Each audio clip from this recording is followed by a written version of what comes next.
Hello tout le monde, bienvenue sur All Kératine, votre chaîne spécialisée en lissage et en soins capillaires. On se retrouve aujourd'hui pour le mode d'emploi du Robson Peluquero lissage Black Love.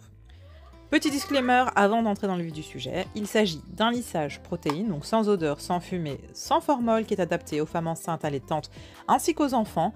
Toutefois, comme c'est un lissage protéine, ce sont des lissages à base d'acide, d'accord? Donc ça ne correspond pas à tous les états de cheveux. Ça peut correspondre à tous les types de cheveux, mais pas à tous les états de cheveux.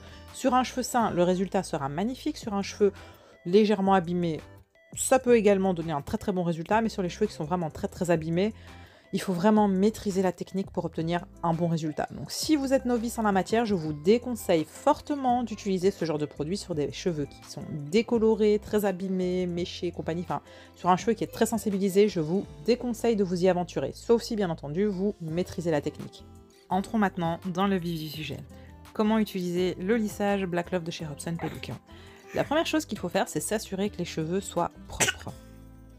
On me dit souvent, oui, sur le site j'ai trouvé le produit, mais il n'y a pas de shampoing clarifiant, est-ce que c'est normal, et ci et ça? Alors oui, c'est tout à fait normal.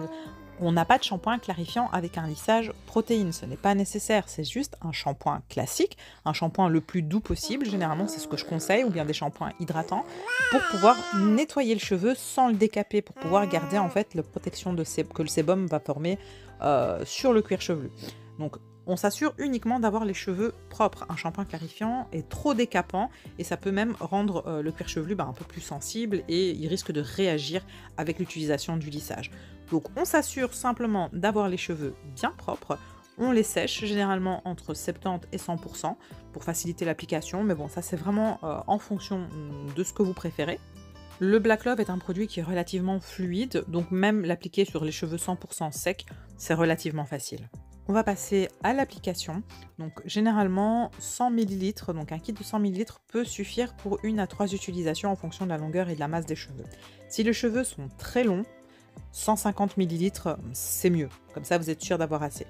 Donc ici par exemple, elle va appliquer le produit en racine et le faire glisser vers les longueurs et pointes. Le principe étant de bien saturer au niveau de ses racines et de simplement le faire glisser le restant au niveau des longueurs et pointes. Pourquoi?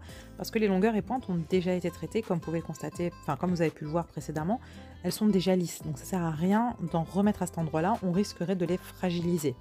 Ensuite, on va laisser poser entre 40 et 60 minutes. Sur certains types de cheveux, je pourrais même conseiller 30 minutes, mais voilà, l'intérêt c'est de toujours faire une mèche test, comme ça vous voyez exactement le temps de pause nécessaire et surtout si le résultat vous correspond. Après le temps de pause, on va rincer entre 80 et 100% les cheveux uniquement à l'eau claire, donc on ne va pas réaliser de shampoing, uniquement à l'eau claire. Ensuite, on passe à l'application de l'étape 2 qui est un fluide hydratant. On l'applique sur l'entièreté de la chevelure, mèche par mèche ou grossièrement sur de grosses mèches. Ensuite, on peut réaliser un brushing. Le brushing n'est pas indispensable. Le but est vraiment de sécher le cheveu à 100% et ensuite de passer avec le fer à lisser. Petit arrêt sur image, parce que le fer à lisser, c'est une étape qui est ultra importante. Donc en plus du temps de pause et du rinçage, le fer à lisser, c'est vraiment une condition sine qua non. Pour un résultat optimal, il faut d'une part un fer à lisser de bonne qualité, avec une température constante, parce que certains fers à lisser vont perdre de la chaleur, et donc vous aurez un résultat qui ne sera pas uniforme. Deuxième point très important, il faut absolument adapter la température du fer à lisser en fonction de l'état des cheveux. Sur un cheveu qui a été sensibilisé, on ne peut pas passer à 250 degrés. Sur un cheveu qui est vraiment en très mauvais état, on va passer à 250 degrés, on va le brûler. D'accord? Donc c'est pas le produit en lui-même qui va brûler, mais c'est la combinaison de la chaleur extrême et du produit qui vont sensibiliser le cheveu. Donc vraiment toujours faire un test sur une mèche, vous regardez un petit peu à 200 degrés, ok le cheveu, comment il réagit, ça va, on essaye à 210, on essaye à 220, jusqu'à ce qu'on trouve en fait la température adaptée aux cheveux. Troisième point très important avec le fer à lisser et la température va également jouer sur l'intensité de la décoloration, enfin de l'éclaircissement plutôt, ou bien du virement de couleur si je puis dire, puisque plus la température est élevée, au plus le cheveu risque de modifier la couleur. Donc là, je vous ai incrusté une petite vidéo qui vous montre qu'il n'y a absolument aucun produit, c'est uniquement la température du fer à lisser. Donc si le fer à lisser est trop chaud, ça va faire jaunir le blond. Ça peut également éclaircir le cheveu. Si vous voulez pas ça, il suffit juste de diminuer la température et j'en reviens au point précédent. Donc adapter la température, vous testez sur une mèche, vous regardez à 200, 210, 220, etc. jusqu'à ce que vous trouviez la température adéquate pour le cheveu. Quatrième et dernier point d'attention relatif au fer à lisser, c'est le nombre de passages avec le fer.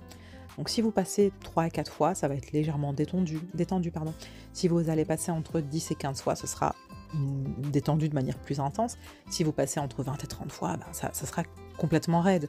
Donc ça, c'est aussi adapté en fonction du cheveu et en fonction du résultat que vous voulez obtenir. Et c'est là aussi, encore une fois, que la mèche test est importante. On va dire, vous allez prendre une bonne mèche de cheveux, vous allez passer 10 fois sur une mèche, 15 fois sur une autre, 20 fois sur une autre. Vous rincez la section de cheveux que vous avez travaillé et vous voyez là où le résultat vous correspond le mieux. Donc c'est toujours très très important, je trouve, de faire une mèche test, surtout en tant que particulier et si c'est la première fois que vous travaillez avec ce genre de produit. Donc je récapitule, il nous faut un bon fer à lisser, il faut adapter la température et le nombre de passages en fonction du résultat souhaité et de la condition des cheveux. Ensuite, il faut juste travailler sur de très très fines mèches, être minutieux et patient, c'est ça la clé d'un bon résultat. Donc on passe vraiment mèche par mèche sur l'entièreté de la chevelure. Ce qu'on peut faire également, c'est travailler en 2 étapes, par exemple les racines et les longueurs à une certaine température, et puis en finalisation, on va passer uniquement sur les pointes, par exemple à du 150 degrés, ou voilà, ça c'est vraiment à adapter en fonction des cheveux, parce que certaines personnes ont les pointes qui sont vraiment très très abîmées, et les racines qui sont nickel, donc on va pas passer avec la même température à ces 2 endroits. Donc ça aussi, c'est encore un petit tips que je peux vous donner, donc toujours bien travailler de manière localisée, j'ai envie de dire. Certains professionnels travaillent avec 2 fers à lisser, c'est ce qu'on fait au salon, donc toujours 2 fers avec des températures différentes en fonction des besoins de tel ou tel endroit des cheveux. Et puis c'est tout. Une fois que vous avez terminé de passer avec le fer à lisser sur l'entièreté de la chevelure, je vous conseille vivement de laver les cheveux avec un shampoing et ensuite d'appliquer un masque. Le masque va permettre de restaurer le pH du cheveu et ensuite on pourra constater directement les résultats juste en séchant au sèche-cheveux. Je vous déconseille fortement d'attendre 3 à 4 jours avant de laver vos cheveux. C'est contre-productif et ça pourrait assécher vos cheveux. Comme je l'ai dit en début de vidéo, il s'agit d'un lissage avec acide et non d'un lissage brésilien classique où effectivement il fallait attendre jusqu'à 72 heures pour figer complètement la kératine dans le cheveu. Là, c'est absolument pas le cas. En ce qui concerne la tenue et l'entretien, donc la tenue de ce type de lissage, si c'est bien réalisé, ce sont des lissages qui sont permanents. D'accord, donc les boucles ne reviendront plus par la suite ou très peu, donc elles ne reviendront pas comme avant. Si vous avez les cheveux très très très frisés, les cheveux ne redeviendront pas très très très frisés, c'est impossible. Donc ce sont des lissages avec acide qui vont modifier la structure interne des cheveux. Pourquoi j'insiste sur ce point? Simplement parce qu'en fait, de là va découler le fait qu'on puisse utiliser n'importe quel shampoing pour l'entretien. Maintenant, je conseille toujours d'utiliser des shampoings doux, sans sodium laureth sulfate, car l'effet lisse, effectivement, est très très longue tenue, donc permanent, mais l'effet brillance et hydratation du produit, en fait, va s'estomper au bout de 3 à 6 mois en fonction de l'entretien. Si vous utilisez un shampoing trop agressif, ça tiendra beaucoup moins longtemps. Voilà, j'ai essayé d'être la plus complète possible par rapport aux explications, vous donner un maximum d'informations pour réussir à faire votre lissage. Comme toujours, vous avez tous les kits sur notre site, donc en 100 ml, en 250 ml et en 1 litre. S'il y a des questions, vous les posez en commentaire, j'essaierai d'y répondre le plus rapidement possible. N'hésitez pas également à nous rejoindre sur les réseaux sociaux, on est très actifs sur Instagram, sur la page donc all.kératine. Vous pouvez également vous abonner pour ne rater aucune de nos vidéos et moi je vous dis à bientôt.